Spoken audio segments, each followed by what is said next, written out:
Hari Koperasi baru saja dirayakan Sabtu 12 Juli 2025. Nah, terkait dengan koperasi, publik pasti sudah mengetahui jika Koperasi Desa Kelurahan Merah Putih akan dirilis Juli ini oleh pemerintah sebagai satu upaya mengentaskan kemiskinan. Namun, apakah Koperasi Merah Putih akan menjadi hadiah indah bagi peringatan ke-78 Hari Koperasi sejak pertama kali ditetapkan pada 1947 silam?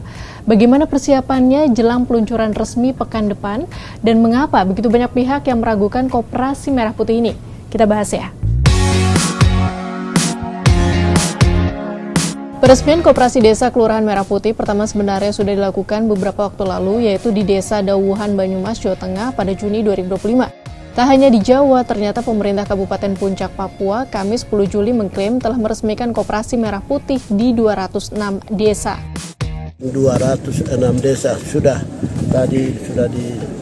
kami dengan sudah resmi, sudah surat notaris dan keputusan Menkumham, Menteri Hukum dan HAM sudah sahkan. Hari ini secara simbolis kita hanya tinggal pantau kontrol. Kami tetap kontrol sampai di setiap tingkat distrik. Kami harus turun, desa kami harus turun, harus jalan. Kendati secara resmi baru akan diluncurkan oleh Presiden Prabowo Subianto di Klaten, Jawa Tengah pada 19 Juli mendatang, ternyata di lapangan sudah banyak Koperasi Desa Merah Putih yang diresmikan. Sekarang kita coba cek laman merahputih.coop.id. Di laman ini, pemerintah mengklaim telah membentuk 81.147 Koperasi Desa Kelurahan Merah Putih melalui musyawarah. Jumlah koperasi yang dibangun ini mendekati jumlah desa kelurahan seluruh Indonesia yang mencapai 83.762 unit.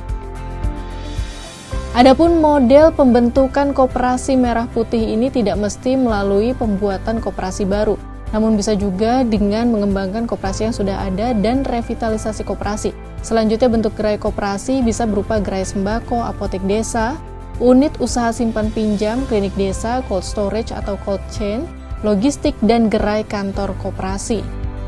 Pemerintah boleh saja gencar dan mengklaim telah berhasil mendirikan banyak Koperasi Merah Putih, namun ternyata ada opini ahli yang kontra, meski ada pula yang pro.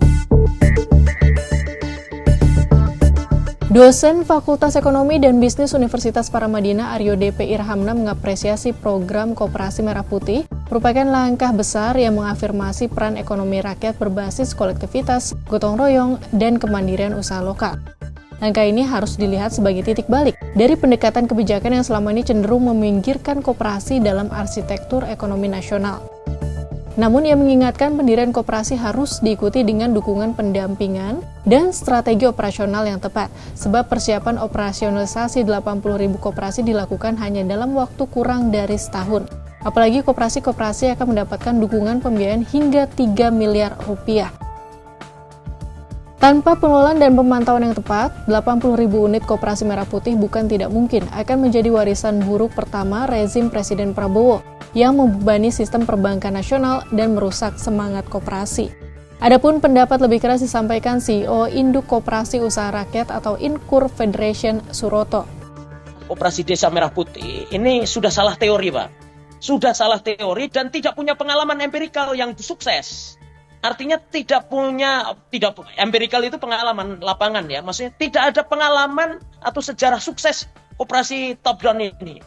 Jadi bagaimana cara memperbaikinya adalah saya menawarkan konsep deofisialisasi. Apa itu deofisialisasi? Adalah upaya-upaya mendorong Koperasi Desa Merah Putih yang ada ini menuju kepada sistem otonomi yang kemudian dikembangkan secara bottom up murni. Dan badan hukum yang ada ini tentunya harus dimanfaatkan secara baik. Dan tidak ada cerita sukses koperasi itu adalah yang dibangun dari kekuatan dari luar. Semua sejarah koperasi di dunia ini adalah suksesnya karena kekuatan endogennya dari dalam. Bagaimana basis entrepreneurship-nya, bagaimana pemahaman ideologinya atau kebersamaan atau common bond dari para stakeholder-nya. Bagaimana action plan mereka rumuskan secara strategik.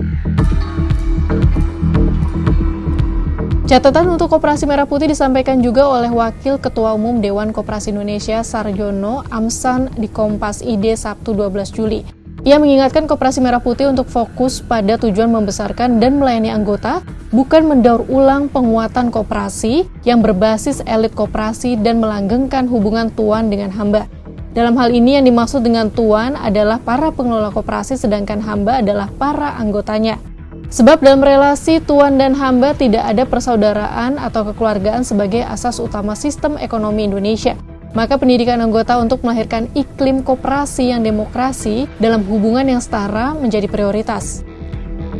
Sahabat Kompas, bagaimana opini kamu terkait Koperasi Desa Kelurahan Merah Putih ini? Optimistis program ini akan berjalan sukses atau bocor lagi di sana-sini jadi ladang korupsi para pengelolanya dan menimbulkan masalah baru?